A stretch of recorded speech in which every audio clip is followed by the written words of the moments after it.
ओम नमः शिवाय।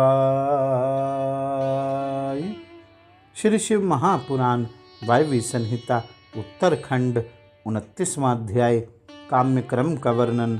श्री कृष्ण बोले, हे भगवान, मैंने आपके मुख से शिव भक्तों के लिए शिव द्वारा कही गई वेद तुल्य प्रमाणिक नित्य नैमित्तिक विधि का श्रवण किया।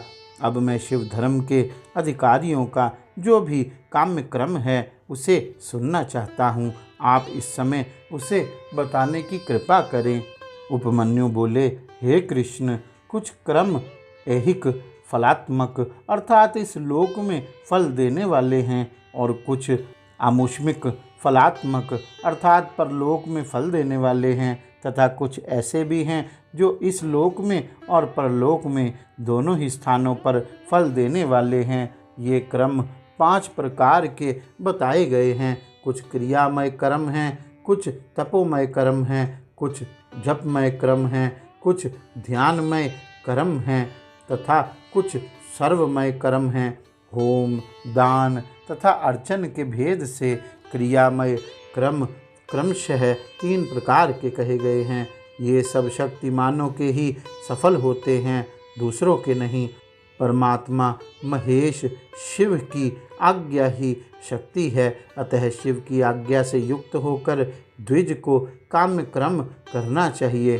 तदंतर शिवाश्रम सेवियों के लिए नैमित्तिक कर्म की विधि बताकर उपमन्यु जी ने कहा, यदुनंदन, अब मैं काम्य कर्म का वर्णन करूँगा जो इहलोक और परलोक में भी फल देने वाला है। शैवों तथा माहेश्वरों को क्रमशः भीतर और बाहर इसे करना चाहिए। जैसे शिव और महेश्वर में यहाँ अत्यंत भेद नहीं है, उसी प्रकार शैवों और माहेश्वरों में भी अधिक भेद नहीं है। जो मनुष्य शिव के आश्रित रहकर ज्ञान यज्ञ में तत्पर होते हैं वे शैव कहलाते हैं, और जो शिवाश्रित भक्त भूतल पर कर्म यज्ञ में संलग्न रहते हैं वे महान ईश्वर का यजन करने के कारण माहेश्वर कहे गए हैं। इसलिए ज्ञान योगी शैवों को अपने भीतर भावना द्वारा कर्म का अनुष्ठान करना चाहिए और कर्मपरायण माहेश्वरों को बाहर विहित द्रव्यों तथा उपकरणों द्वारा उस कर्म यज्ञ का संपादन करना चाहिए। आगे बताए जाने वाले कर्म के प्रयोग में उनके लिए कोई भेद नहीं है। गंध, वर्ण और रस आदि के द्वारा विधि पूर्वक भूमि की परीक्षा करके मनोभिलषित स्थान पर आकाश में चंदोबा तान दें और उस स्थान को भली भांति लीप पोत कर दर्पण के समान स्वच्छ बना दें। तत्पश्चात शास्त्रोक्त मार्ग से वहाँ पहले पूर्व दिशा की कल्पना करें। उस दिशा में 1 या 2 हाथ का मंडल बनाएं। उस मंडल में सुंदर अष्टदल कमल अंकित करें। कमल के कर्णिका भी होनी चाहिए। यथासंभव संचित रत्न और स्वर्ण आदि के चूर्ण से उसका निर्माण करें। वह अत्यंत शोभायमान और 5 आवरणों से युक्त हो।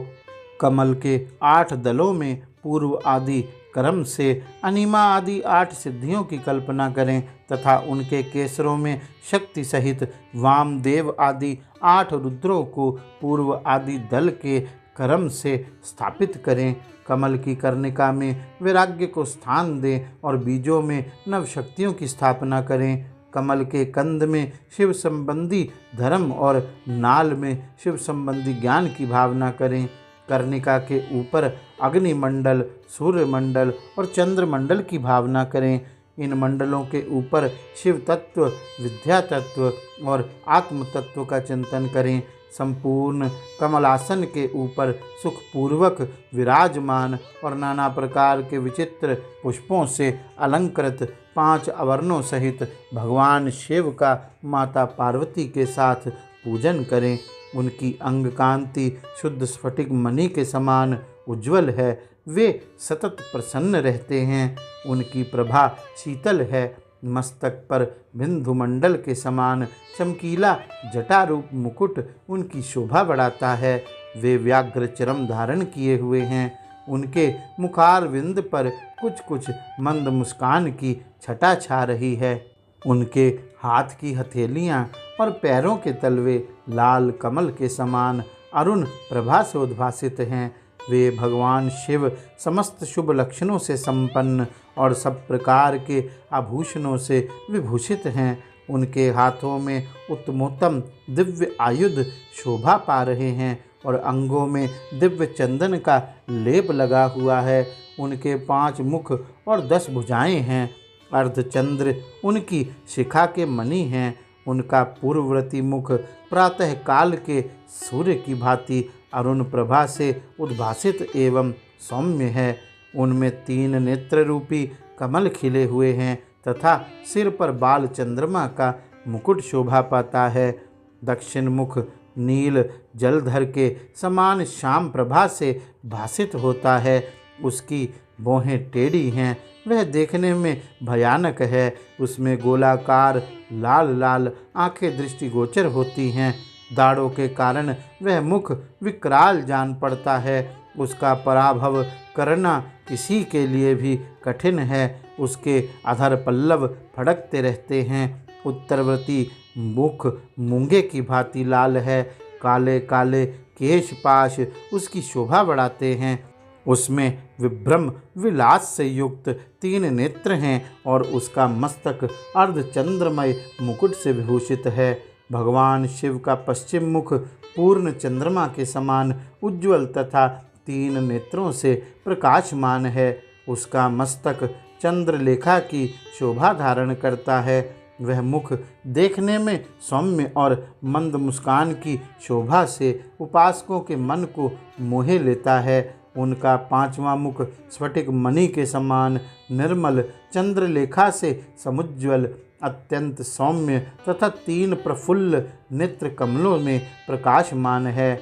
भगवान शिव अपने दाहिने हाथ में शूल, परशु, वज्र, खड्ग और अग्नि धारण करके उन सब की प्रभा से प्रकाशित होते हैं तथा बाएं हाथों में नाग, बाण, घंटा, पाश तथा अंकुश उनकी शोभा बढ़ाते हैं।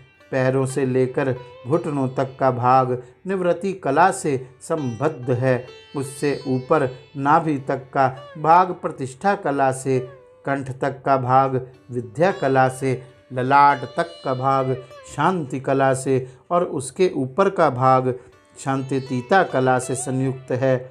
इस प्रकार वे पंचाद्व्यापी तथा साक्षात पंचकलामय शरीरधारी हैं। ईशान मंत्र उनका मुकुट है। तत्पुरुष मंत्र उन पुरातन देव का मुख है। अघोर मंत्र हृदय है। वामदेव मंत्र उन महेश्वर का गुह्य भाग है और सधोजात मंत्र उनका युगल चरण है। उनकी मूर्ति 38 कलामयी है। परमेश्वर शिव का विग्रह मातृकामय, पंच ब्रह्ममय, प्रणवमय तथा हंस शक्ति से संपन्न है। इच्छा शक्ति उनके अंक में आरूढ़ है। ज्ञान शक्ति दक्षिण भाग में है तथा क्रिया शक्ति वाम भाग में विराजमान है। वे त्रितत्वमय हैं, अर्थात आत्म तत्व, विद्या तत्व और शिव तत्व उनके स्वरूप हैं। वे सदाशिव साक्षात विद्या मूर्ति हैं। इस प्रकार उनका ध्यान करना चाहिए। मूल मंत्र से मूर्ति की कल्पना और सकलीकरण की क्रिया करके मूल मंत्र से ही यथोचित रीति से विशेषार्घ्य पर्यंत पूजन करें।